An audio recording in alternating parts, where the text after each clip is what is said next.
গরমের দিনে টক খেতে মন চাইছে? ভাবছেন কিভাবে বানাবেন?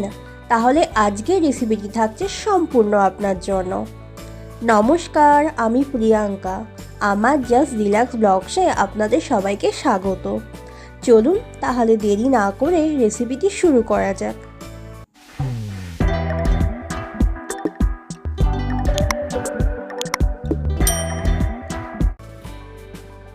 আজকের রেসিপিটি বানাতে আমি এখানে 100 গ্রাম ছোটো মাছ নিয়েছি আর মাছগুলোকে ভালো করে পরিষ্কার করে বেছে ধুয়ে নিয়েছি। এবার মাছগুলোতে নুন আর হলুদ মাখিয়ে নেব। তার জন্য এখানে দিয়ে দিচ্ছি 1/4 চামচ হলুদ আর 1/4 চামচ নুন। এবার নুন আর হলুদটাকে ভালো করে মাছগুলোর সাথে মাখিয়ে নেব।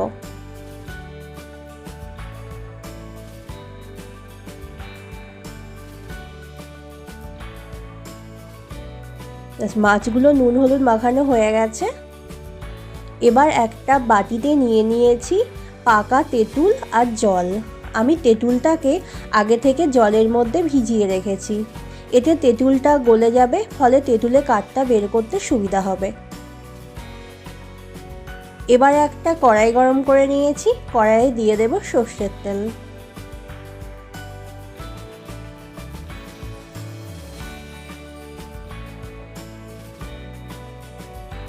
তেলটা গরম হয়ে গেছে। এবার মাছগুলো ভেজে নেব।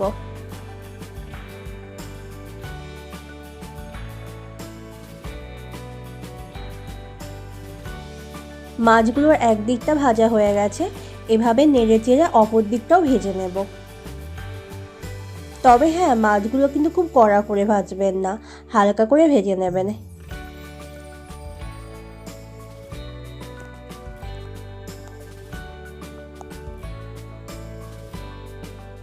মাছগুলো ভাজা হয়ে গেছে। এবার একটা প্লেটে তুলে নেব। এরপর ওই কড়াইয়ে দিয়ে দেব সামান্য একটু সর্ষের তেল।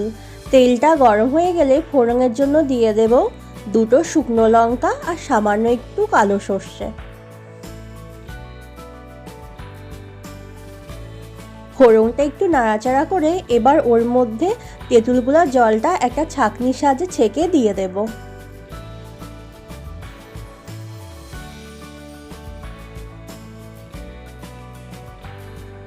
আমি আজকে এই মাছের টকটা পাকা তেঁতুল দিয়ে বানাচ্ছি। আপনারা চাইলে কিন্তু কাঁচা তেঁতুল দিয়েও বানাতে পারেন।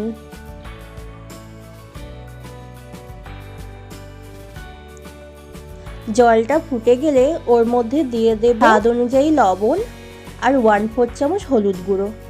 এবার নুন আর হলুদটাকে ভালো করে জলের সাথে মিশিয়ে নেব। এবার মিষ্টির জন্য দিয়ে দেব 2 চামচ চিনি। এবার চিনিটাকে ভালো করে জলের সাথে মিশিয়ে নেব যতক্ষণ পর্যন্ত না চিনিটা গলে যাচ্ছে। চিনিটা গলে গেলে ভেজে রাখা মাছগুলো এবার দিয়ে দেব।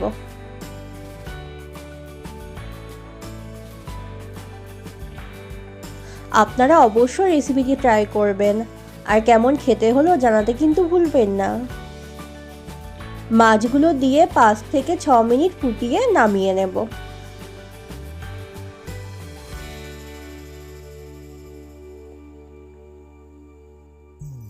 দেখুন টকের ঝোলটা কমে ঘন হয়ে এসেছে। এবার ফ্লেমটা অফ করে এটাকে একটা পাত্রে সার্ভ করে নেব।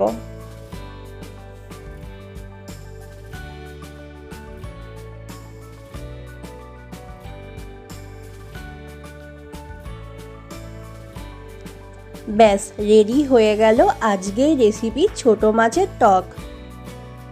রেসিপিটি কেমন লাগলো জানাতে কিন্তু ভুলবেন না। আমার চ্যানেলে নতুন বন্ধুদের চ্যানেলটিকে সাবস্ক্রাইব করার অনুরোধ রইল আর পাশাপাশি বেল আইকনটিকেও প্রেস করে রাখবেন। তাহলে আমি যখনই কোনো নতুন রেসিপি শেয়ার করব আপনাদের কাছে নোটিফিকেশান পৌঁছে যাবে। আজ তবে এই পর্যন্ত। ভালো থাকবেন, সুস্থ থাকবেন।